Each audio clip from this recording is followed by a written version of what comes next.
안녕하세요. 이건 오태를 해야 될까요? 아니면 태주해야 될까요? 태주라고 봐야 되겠죠? 어, 어느 분이 댓글 남겨주셨는데, 테슬라의 파산 가능성에 대해서, 어떻게 생각하냐. 뭐, 저도 어차피 내비셜이니까 얘기 드리면, 테슬라가 지금 지니고 있는 가치는 보여지는 게 굉장히 적습니다. 그러니까 이게 뭐, 북극이라고 한다면, 우리가 보통 그 얘기 하잖아요. 그 수면 위로 보이는 얼음은 굉장히 작은 것이다. 그 곱하기 한 뭐 5배, 10배 정도가 수면 아래에 있다라고 하잖아요. 테슬라가 지금 딱 그런 형태입니다. 이 그들이 가지고 있는 현재 이 기술, 특허, 자, 이런 것들을 본다면 이건 현재보다 미래에 더 가치를 크게 보여줄 거예요. 자, 지금 어제도 얘기했지만 자율주행 자동차에 네, 그 자율주행의 AI 이건 다른 기업들이 아예 따라오지를 못하죠. 아마 올 연말이 되면 그 격차가 하늘과 땅이라는 걸 실제 여러분들이 느낄 겁니다. 이건 분명해요. 자, 이 기술 생각해 보십시오. 그 다음 두 번째는, 그 다음에 테슬라는 실제 50만이 넘는 테슬라 자동차를 사는 사람들의 인간들의 실제 운전을 바탕으로 AI를 딥러닝 시키고 있어요.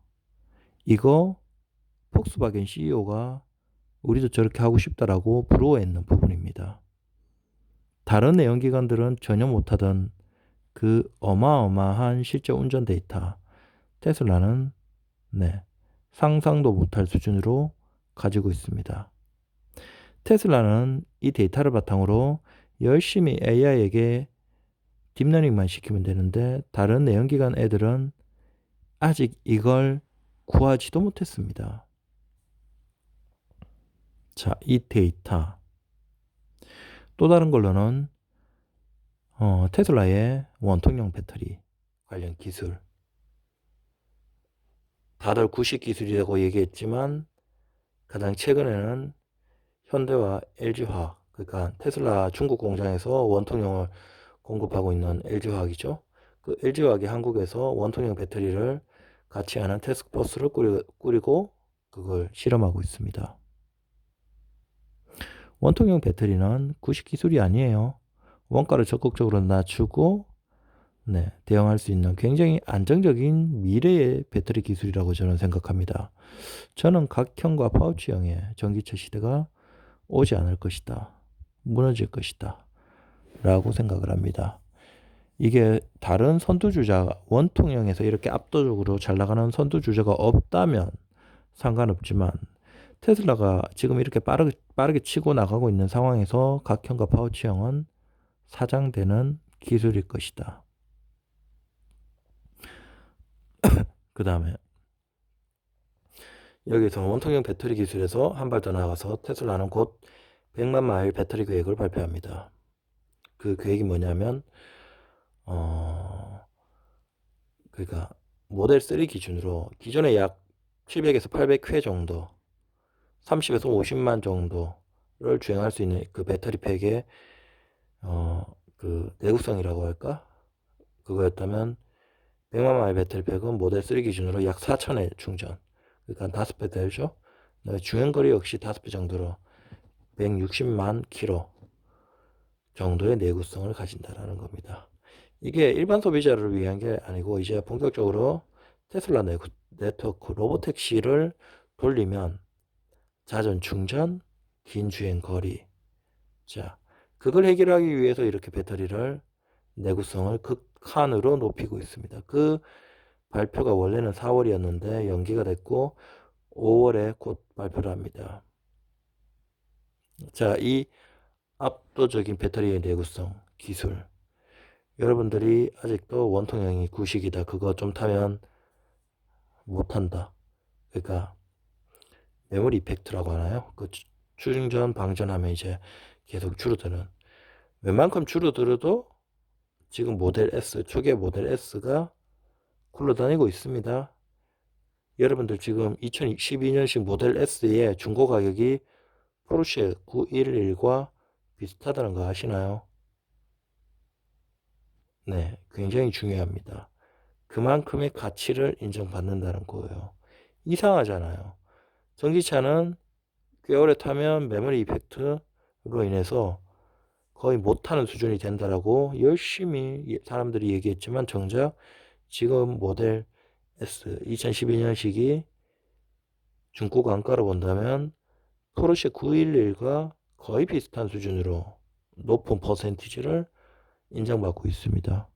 아, 그거 못한다며 라고 한 그 사람들, 네, 거짓말이죠.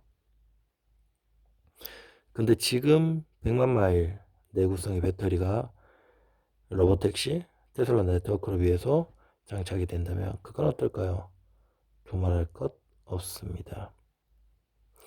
그 다음 테슬라는 굉장히 빠르게 공장을 짓습니다. 거의 1년 안에 이게 24시간 혹은 야간 그 작업을 할 수 있는, 그 다음 공휴일에 대해서 강제 휴무인 나라들이 있고 아닌 나라들이 있고 좀 뭐 특혜를 좀 받을 수 있는 나라들이 있고 굉장히 다양하지만 테슬라는 공장을 굉장히 빠르게 짓는, 그러니까 GA4 아키텍처를 통해서 공장을 굉장히 빠르게 짓고 거기에서 최적화를 시켜서 아주 간소하면서도 슬림하면서도 차를 빠르게 많이 생산할 수 있는 기술을 가지고 있습니다.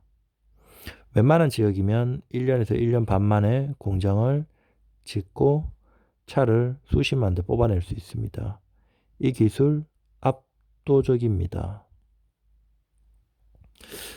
자, 그 외에도 너무나 많은 것들이 있는데 따져보면 시간이 없고, 자, 제가 지금 얘기 드리는 부분들이 뭐죠? 무형의 자산들입니다. 그러니까 기술이라는 거예요. 기술. 무형의 자산들. 단순히 얼마를 팔았고 이게 중요한 게 아니라 무형의 자산들. 자, 이 무형의 자산의 가장 정점이 뭐죠? 바로 테슬라만이 가지고 있는 이산화탄소 배출권. 가장 최근에 자료를 바탕으로 보면 약 4조 가량의 수익을 냈다라고 하죠.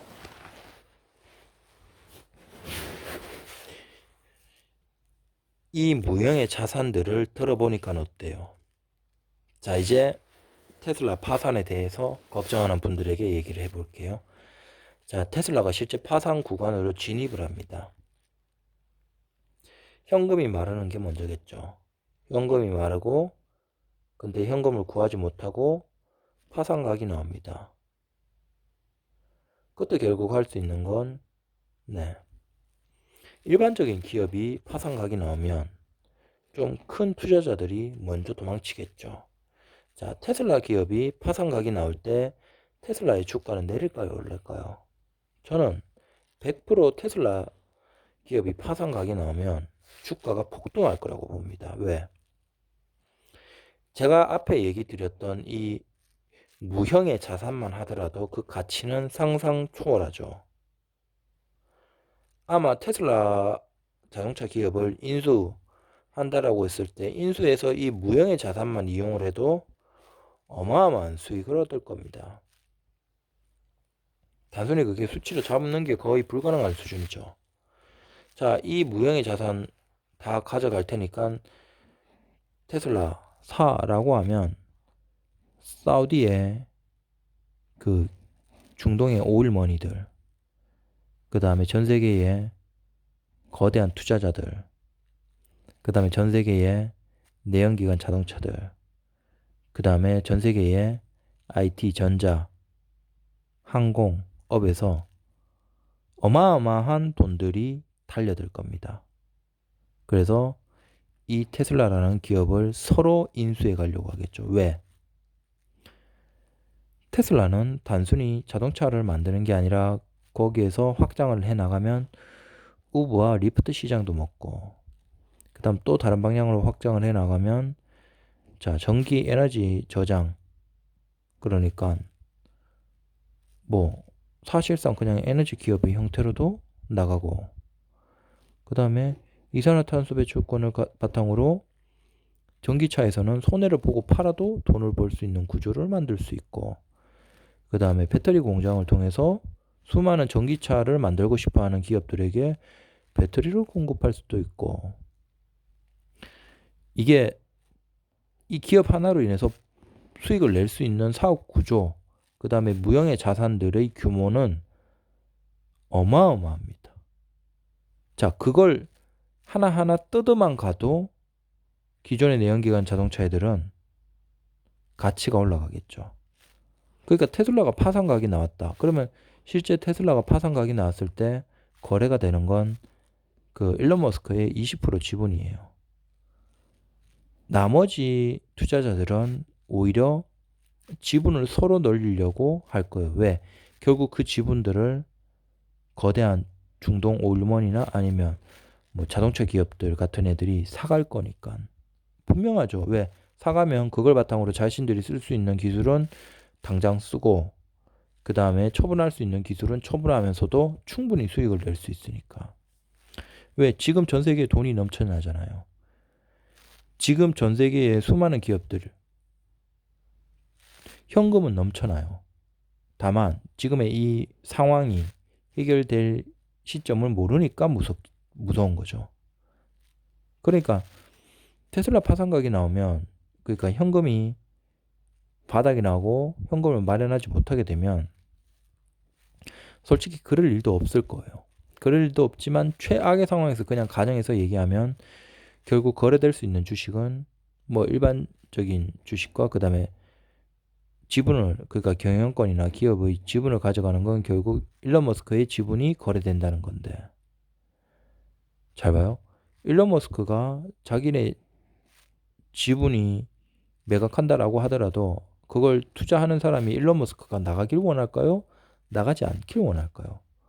당연히 테슬라의 얼굴 마담이 일론 머스크고 이 정도까지 끌고 온 게 일론 머스크인데, 아무리 지분을 어떻게 한다라고 하더라도 테슬라의 그 일론 머스크는 무조건 경영권을 유지해주는 조건으로 하겠죠. 자, 그러니까 여기서 보세요.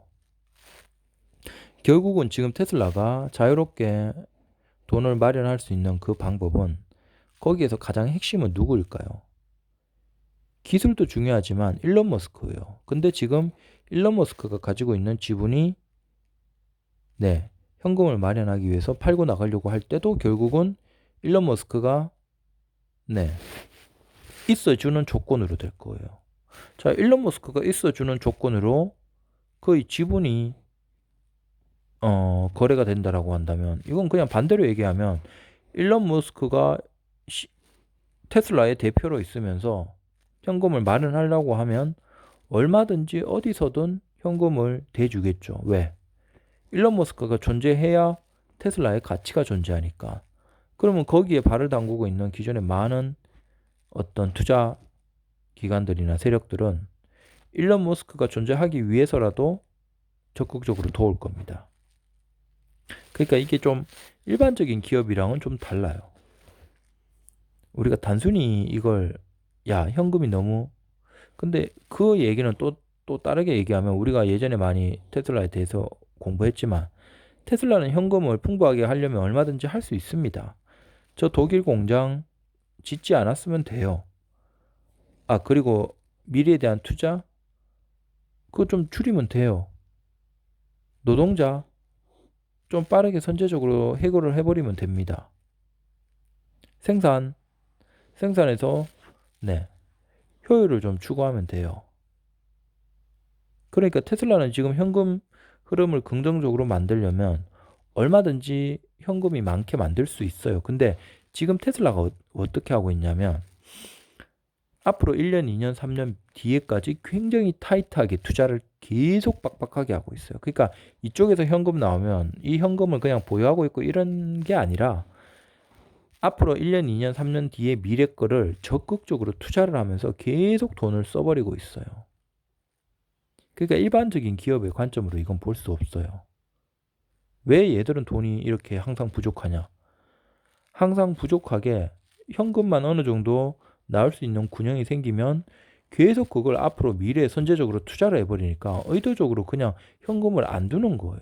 다만 이렇게 타이트하게 돌아가던 이 상황에서 뭐 전 세계가 경험하는 이 상황으로 인해서 현금의 흐름이 좀 부정적이지 않을까라고 추측하는 것뿐이죠. 근데 테슬라는 얼마든지 현금을 풍부하게 늘리냐면 늘릴 수 있어요. 근데 그게 과연 긍정적일까? 그러니까 미래에 대해서 이렇게 빠르게 대응을 하면서 과감한 투자를 하는 기술 발전, 확장을 투자하는 이걸 접어두고 그러면 그냥 테슬라의 분기 발표에서 현금이 굉장히 풍부하게 있는 게 과연 우리에게 좋을까요? 저는 그게 아닐 거라고 봅니다.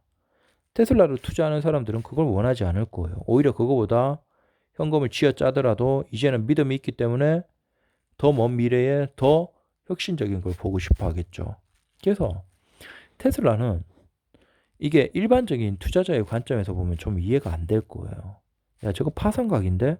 라고 할 수 있겠지만, 자, 첫 번째는, 어, 무형의 자산이 어마어마하게 많아요. 만약에 일론 머스크가 지분 넘기려고 하면, 일론 머스크에게, 야, 네가 대표로 있어주고, 지분만 나에게 넘겨. 라는 형태로 될 거예요.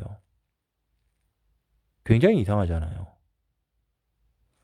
이 말은 반대로 얘기하면 일론 머스크가 작정하고 현금 구하려고 하면 얼마든지 구할 수가 있다.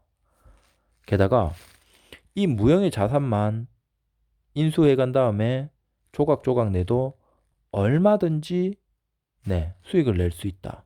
그러니까 테슬라가 지분을 넘기려고 하면 전 세계의 모든 투자자, 중동의 오일머니, 내연기관 자동차 애들이 서로 테슬라를 인수해 가기 위해서 오히려 과열 경쟁이 벌어질 거예요.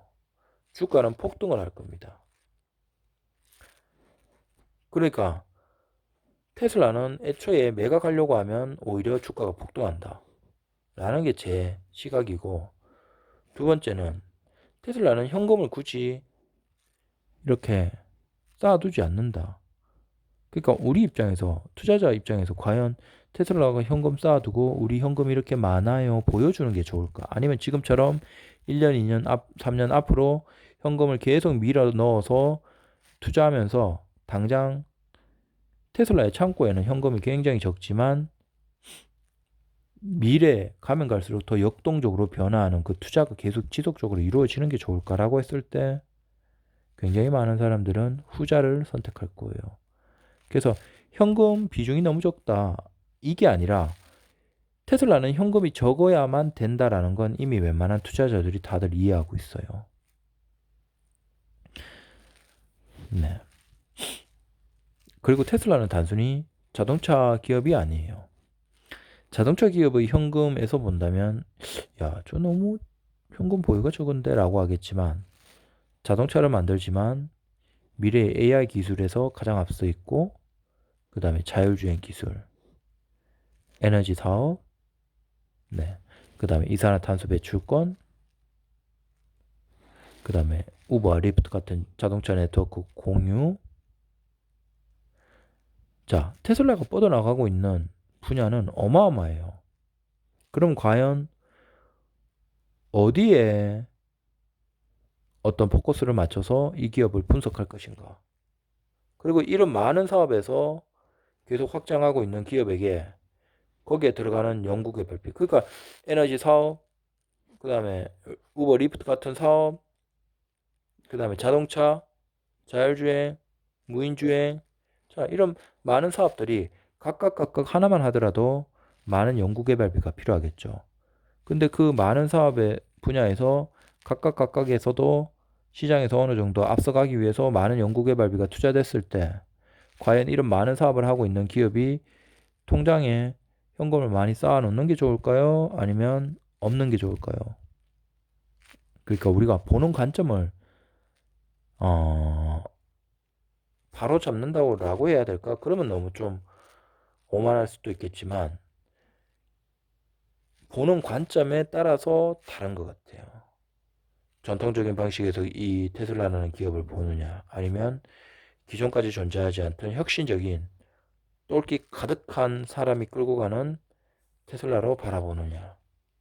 거기에 따라서 테슬라의 현금 보유는 네, 굉장히 부정적인 파산 각오로 보일 수도 있고 굉장히 긍정적인 과감한 도전으로 볼 수도 있다. 근데 이미 테슬라 기업에 대해서 많이 관심을 가지고 네, 투자하는 사람들은 전자보다는 후자다. 왜? 대부분의 테슬라 투자하는 사람들은 여유가 있는 사람들이에요. 현금, 그러니까 그 투자금 정도는 날려도, 물론 날리면 속쓰리죠. 근데 날려도 크게 상관없는 사람들이에요. 그런 사람들 입장에서 뭐 결국은 테슬라가 기업에 대해서 저거 현금 너무 보유가 적은데 파산각인데 라고 하는 사람들은 애초에 테슬라 투자를 하지도 않을 사람, 관심도 없는 사람, 심지어는 현금도 없는 사람들이겠죠. 네.